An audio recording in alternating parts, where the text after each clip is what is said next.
Hello, what is up mga ma'am, sir, ma'am. Ako po si Ralph Cifra, isang visual artist from Manila, Philippines. And today we are going to custom repaint the Batman X Heatwave McFarlane Toys na action figure. And ito na yung progress natin. So first step, nag-apply tayo ng black primer using Bosny Flat Black. Tapos dry brush with gunmetal and steel. And ganito yung magiging appearance niya. So meron na siyang dry brushing effect all over his armor. And then next step, nag-apply tayo ng white paint for the base, and then gold, also white paint for the base dito sa mga nag-glow. Tapos gumamit din tayo ng mga fluorescent paints. Thank you Hero Paints for sponsoring this video. Pinadalan tayo ng Hero Paints for that. And what else? Ito. Yung mga metallic paints. Thank you very much. Super ganda naman ng mga metallic paints. And if you want to buy some metallic paints like palladium white, silver, gunmetal, punta lang kayo sa Hero Paints on Shopee. Okay? Yan. So how are you? How are you guys? It's 9:22 p.m. November 5. I hope you're doing fine. I hope you're doing great. So let's try this palladium white.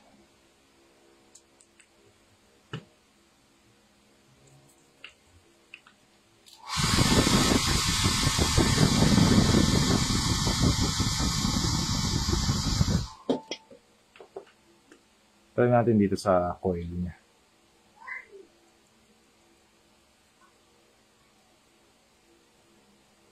Palladium white from Hero Paints, try natin. Parang silver. Ganda.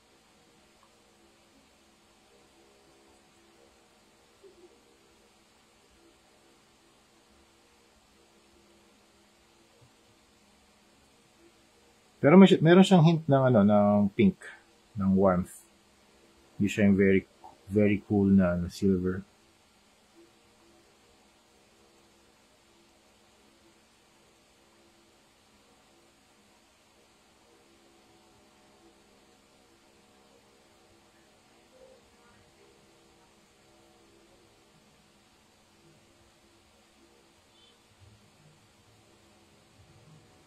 Try natin dito sa mga belt niya. Saan ba yung mga straps niya? Ito lang yung straps. Leather brown na lang siguro gamitin natin dyan. Those. Okay.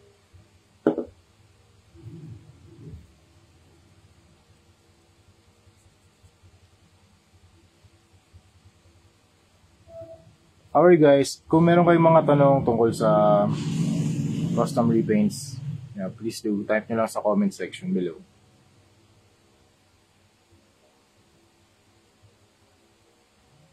Type in your questions. Open naman to, Q&A naman tayo dito. Yan, habang nagpe-paint tayo.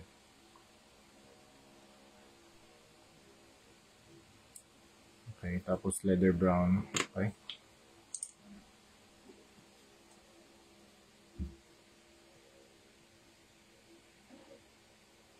Saka cargo black. Kasi yung cargo black.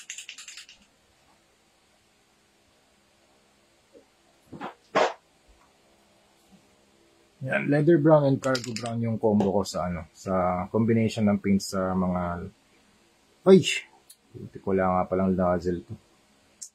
Ayan. Kailangan babalik natin.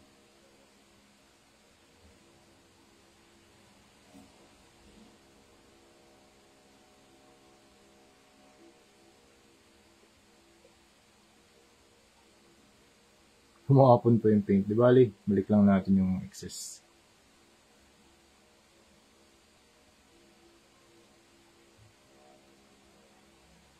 Bumara kasi yung nozzle nito eh. Kaya tinanggal ko.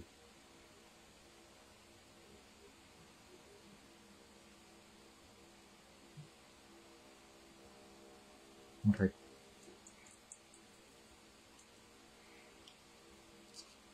Okay. Okay. Hindi pala pwede i-rotate pabalik. So, yung ginamit ko McFarlane Toys dito, Heatwave from Page Punchers.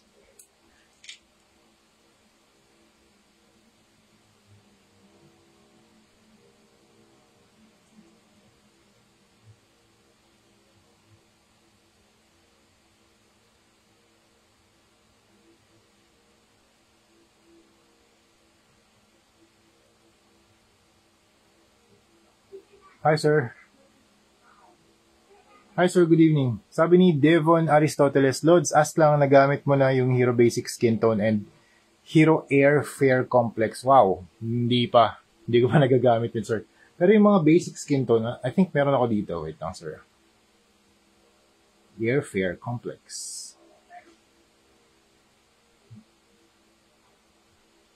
Ngayon ko lang narinig yan, sir. Wait lang.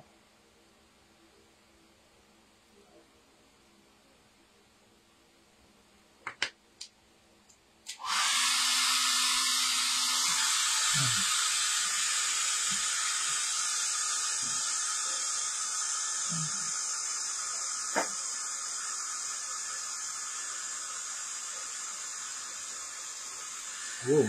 Meron akong sir, basic skin tone dito. Ito. Ganito yung color niya. Marami siyang, si Hero Paints meron silang skin tone set. Yun, try mo yun, sir. Pero ito, nagamit ko na to. Hindi ko lang sure, sir, kung nag-iiba rin yung tones nito kapag pinahid mo sa mga surfaces. Pero test mo rin, sir. Ito, tinetest natin ngayon. Usually kasi ibang skin tones, pag pinahid mo sa surface, nag-iiba yung color. Depende yan sa material. Kaya trial and error tayo sa ganun. Kaya decide kasi parang skin ng Bane. Para sa skin ng Bane na i-custom ko. Oh, okay. Sa skin ng Bane. Pwede rin to, sir. Basic skin tone. Tsaka, ano nga pala eh, medium, ano kung mayroong medium skin tone? Ito, pangdagdag ng shadows. Yan. Siguro itong dalawa. This can work.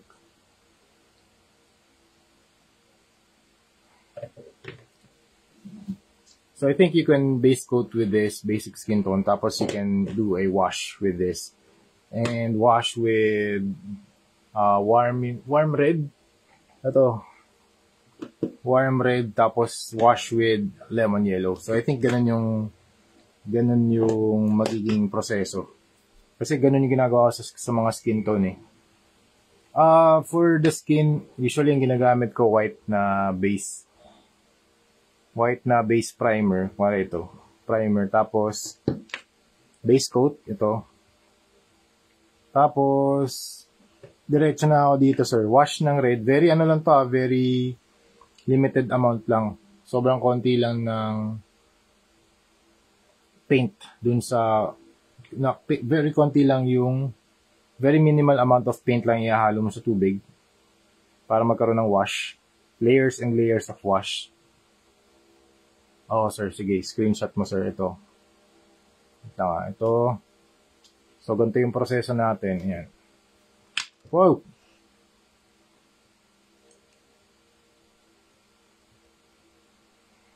Para sa skin. Yan.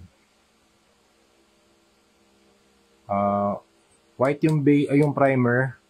Tapos basic skin tone. Ito, sir, ano to pa-testing muna nito Testingin mo muna sa surface kasi hindi natin alam kung mag-iiba yung rehistro niya. Pero ito, recommended ko itong mga Hero Paints na to. Grabe. Sobrang ganda ng mga paints nila. Actually, nagpadala ulit sila sa atin ng mga bagong mga pintura. Yung brown. Ito yung brown. Medyo brown. Kung gusto mo mag-add ng brown, ito. Medium skin tone. Ayan.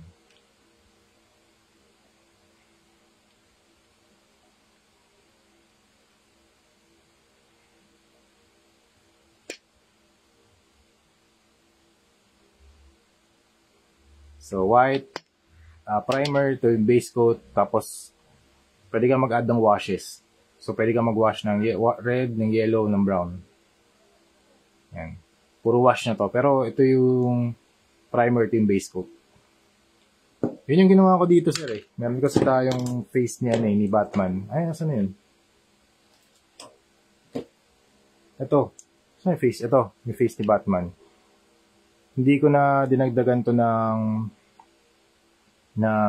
skin tone. Pero ang ginawa ko dito, washes of red. Thank you, Sir Devon Aristoteles.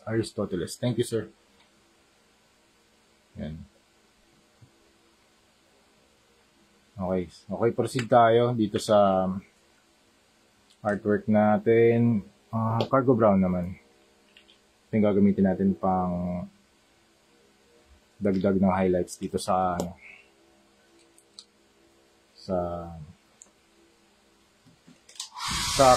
strap. For airbrush, I think ganun din. So, yung first, kaso may mga ihahalo kasi sa airbrush eh. Teka, ito kunin ko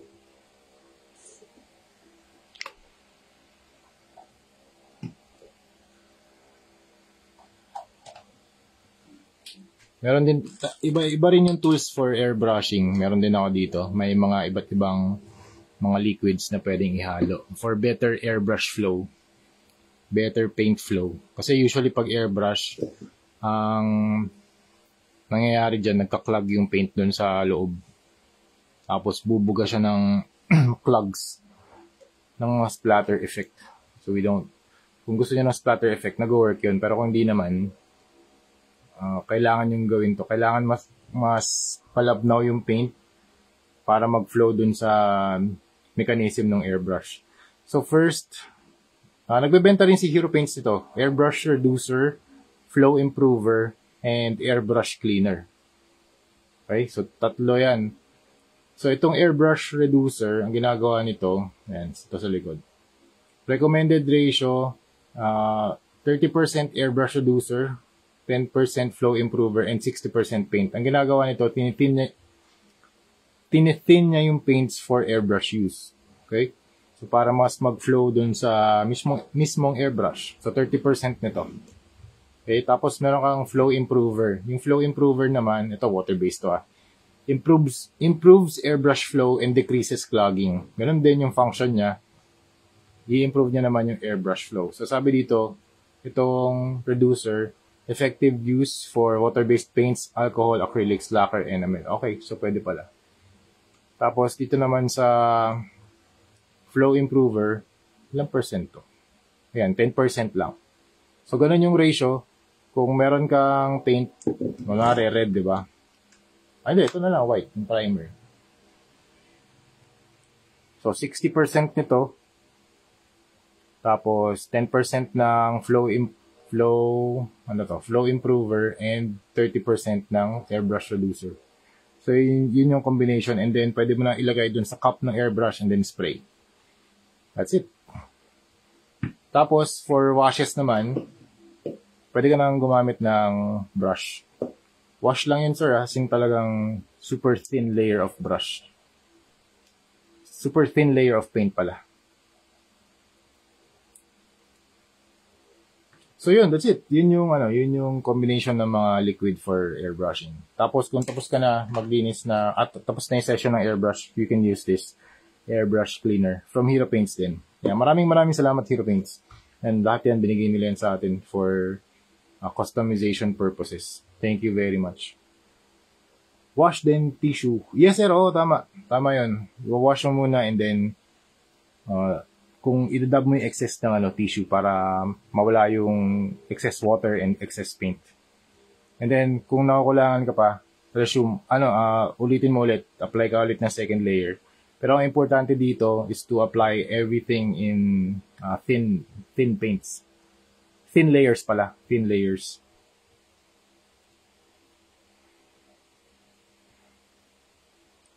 So yun yung ginagawa natin dito, sir.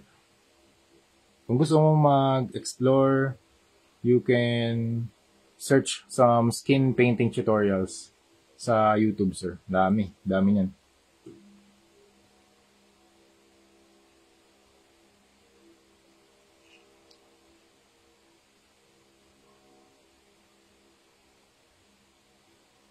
Ilang seconds before punasan ng tissue? I think you can estimate siguro mga 3 to 5 seconds. Let it sit for a while. Siguro matagal na siguro yung 10. Just let it sit for a while and then dab it off. Tapos, may makikita mo may change dun sa hue ng paint. So, it will become 10, siguro 5% more red. Para ka nag-apply ng 5% na layer na opacity. Opacity dun sa layer na yon, dun sa skin tone na yun. So, paulit-ulit lang hanggang sa marating mo na yung desired effect, no? So, that's it. Tapos, kung very red naman siya, actually, iba, nag-add pa ng yellow paint to add more highlights. So, hindi to. Fluorescent to eh. Ito, dito yung yellow. Ito, pwede rin to, lemon yellow. Pero sobrang konti lang din.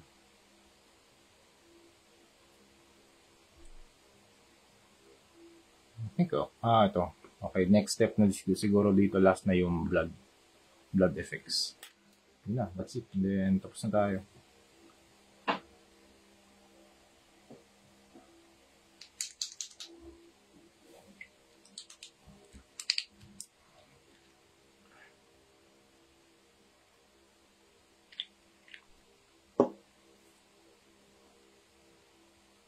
Yun, sir. Sir Devon, that's it. Dry brush po ginamit mo po dyan sa belt niya. Yes. So, try natin dito. Ano ba pwede mag-glow? Ito kasi wala na akong gagawin. Ito kaya pwede mag-glow? Gawin natin glow to. Gusto nyo yung symbol. Yes, sir. Dry brushing effect lang din. Pwede natin gawing glowing green maybe. Oh, para may iba naman. Sige. Demo tayo. Oh, sige. Trip nyo ba yun? Sige. Gawin natin dito sa logo ni Batman sa kabila. Okay. So, let's do that. Lagyan ko lang to ng mga blood effects. Gusto ba makita yun, sir? Demo tayo ng how to paint some glow effects. Yan. Shout out to Devon Aristoteles, Ramon Castañeda, Pat Randhawa. Shout out to you guys.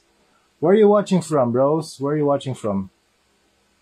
I am Ralph Cifra from Quezon City, Manila, Philippines. Ito, blood effects.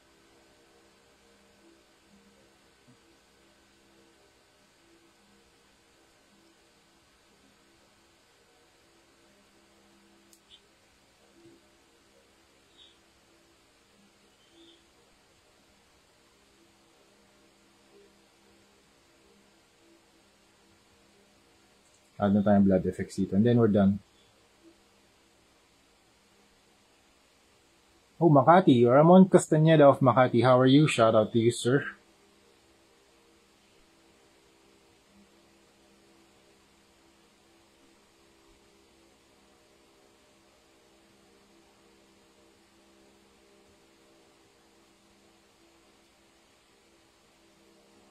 Ay, nakalimutan ko. Maglalagay pa pala tayo dito ng Punisher na... Okay, I think that's good.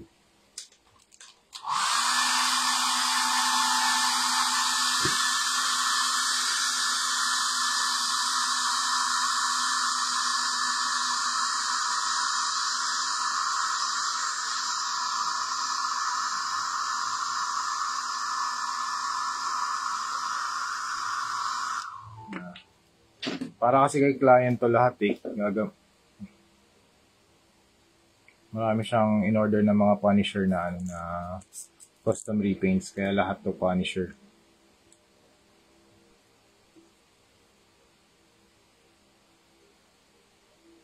Punisher themed.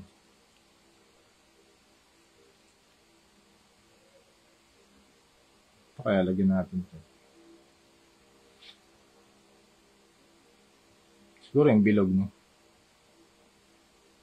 Okay, sige, lagyan natin ng glow effect. Maybe yung Batman logo na lang, at saka tong barrel. Sige, lagyan natin.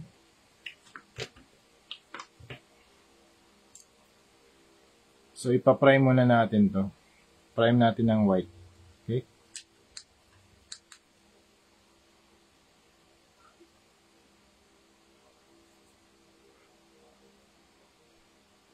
Hindi kailangan super precise.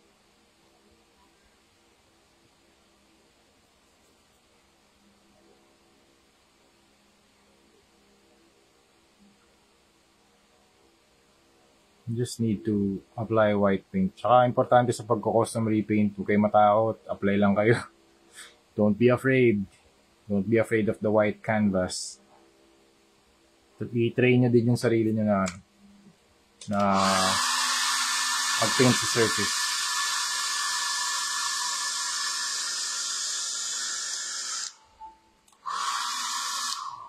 So shout out to the 5 people who are watching. Thank you very much for your support. Ayan.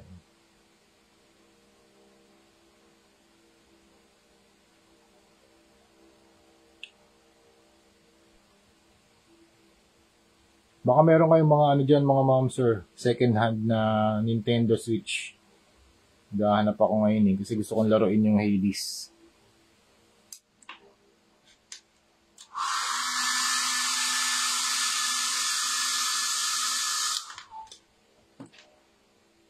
Okay. Ito na yung tutorial natin for this figure. Pwede rin natin gawin yung ano dito yung Batman na sige, kahit nawala ng ulo kasi yung ulo ni Batman nandito. Ayan.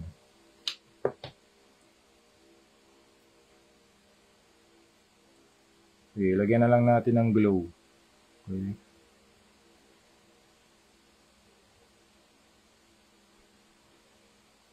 So para maging effective yung glow natin, i-extend natin. Kuwari, ito yung gusto natin lagyan ng glow effect. I-extend pa natin sa labas yung pag-dry brush natin.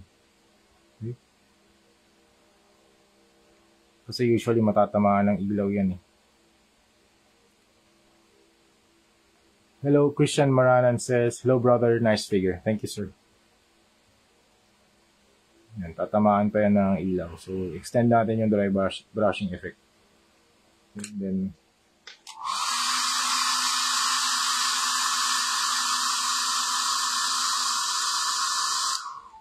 okay, second layer.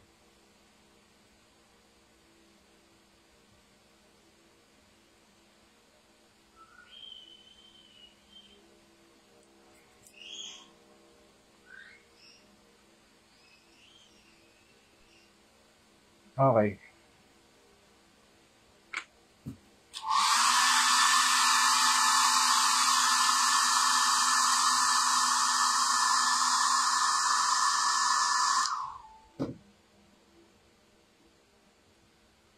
Ano pa ba? Yeah. I think goods na yan. For, dito pa ba si Sir Devon?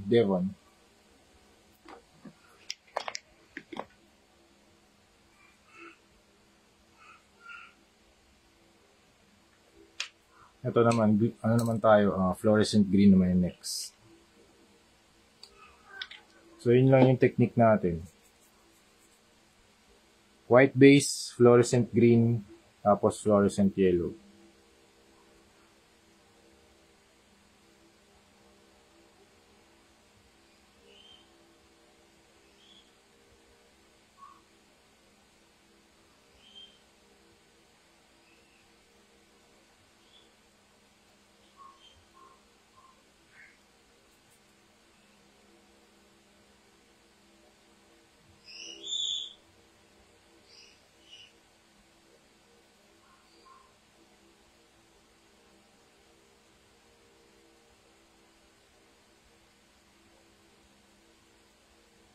Okay.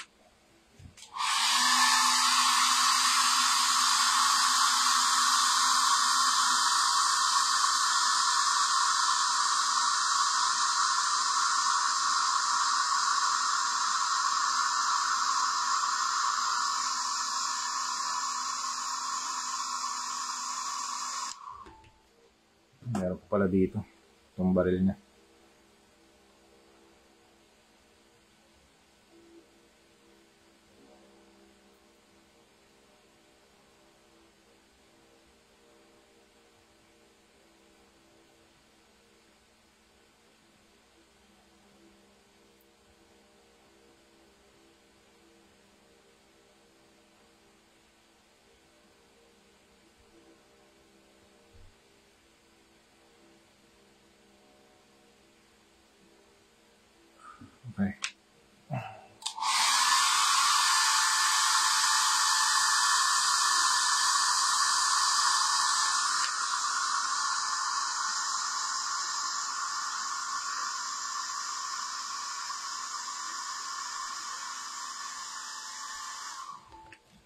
Tapos after nyan, ito naman, fluorescent yellow.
Tapos after nyan, white. So white.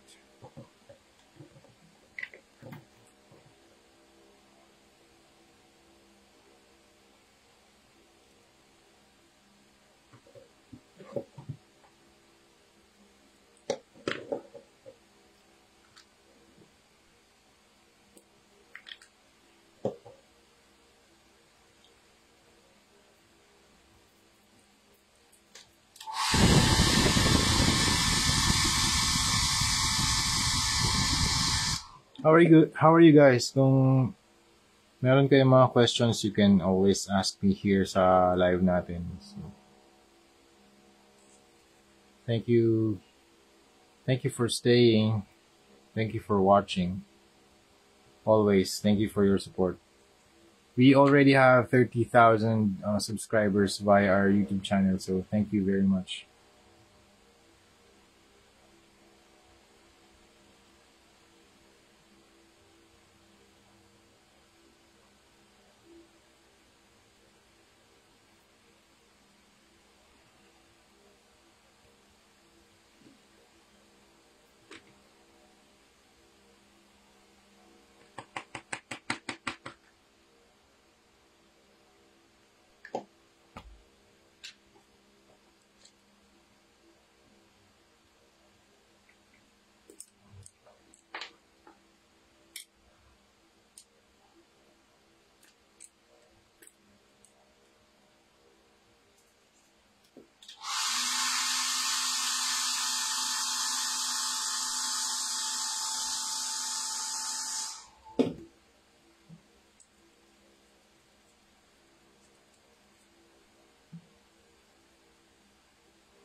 Hi, Sir Yo-Yo King. How are you?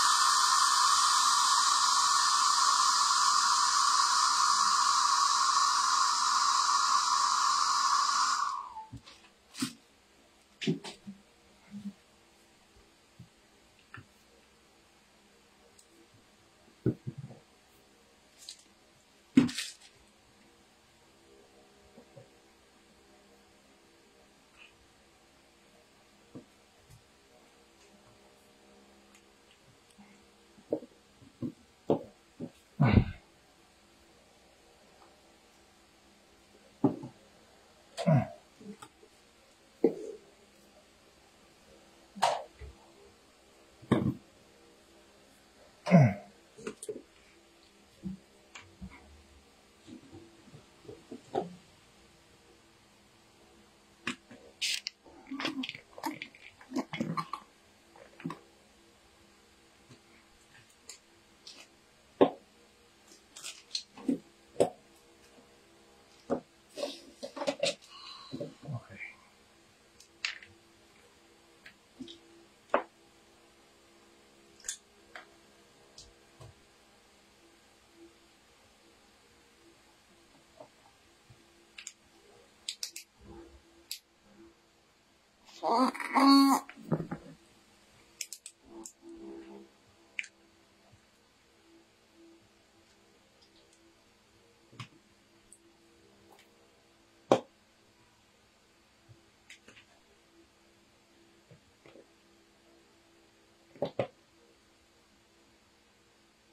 Apply natin yung skeleton hands dito. Or yung bone.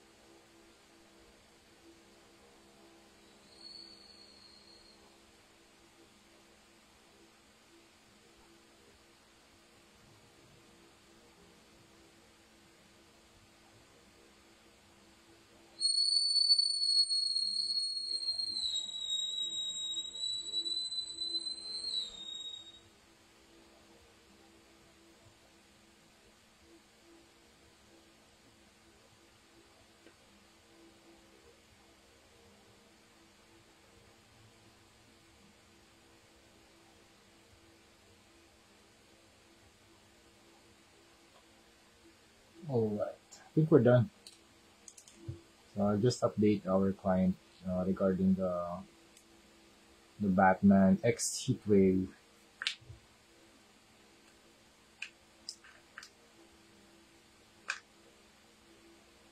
And so we are done. This is the final product. So we have Batman X Heatwave and Heatwave X Batman. Alright.